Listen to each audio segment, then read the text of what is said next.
أعوذ بالله من الشيطان الرجيم بسم الله الرحمن الرحيم. حضرات گرامی، بہت عرصے کے بعد فیصل آباد کی سرزمین پر آج شیخ الاسلام کانفرنس کا انعقاد ہوا. میں فیصل آباد کے تمام پیر بھائیوں کو مبارکباد پیش کرتا ہوں. انشاءاللہ آئندہ جو پروگرام ہوگا اس کے لیے اس سے بھی زیادہ یہاں کے پیر بھائی محنت اور لگن سے کام کرتے ہوئے عظیم الشان طریقے سے ہر سال اس کا اہتمام و انتظام کریں گے.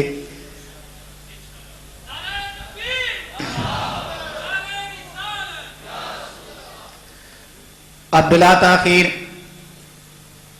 پیر سیال لجپال کے غلاموں کی حوصلہ افزائی دل جوئی کے لیے میں حضور غریب نواز امیر شریعت زیب سجادہ آستانہ علیہ سیال شریف حضرت الحافظ خواجہ محمد حمید الدین صاحب سیالوی مدہ ذی الاقدس کی خدمت میں ملتمس ہوں کہ اپنے ارشادات عالیہ سے نوازیں. تشریف لاتے ہیں حضور امیر شریعت مدہ ذی الاقدس. نعرہ تکبیر، نعرہ رسالت، نعرہ تحقیق، نعرہ حیدری، لجپال لجپال. حضرات اپنے اپنی جگہ پر تشریف رکھو. تمام حضرات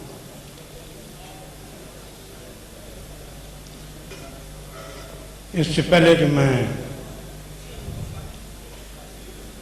حضور شیخ الاسلام غریب نواز کے متعلق کچھ عرض کروں، آپ حضرات سے میرا التماس ہے کہ نعرہ جو ہے وہ سٹیج پر یا کوئی ایک آدمی لگائے گا. نعرہ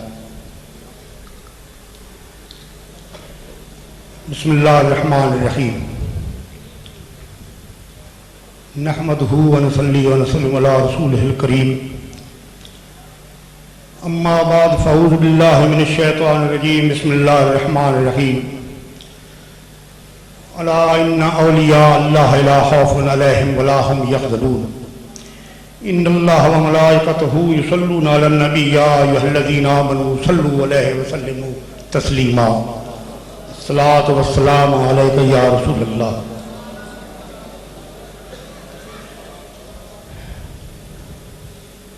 علماء کرام، معزز سامعین حضرات، میرے بزرگوں، بھائیوں، عزیزوں، صحافیوں، میری طرف سے آپ کی خدمت میں عاجزانہ سلام قبول ہو.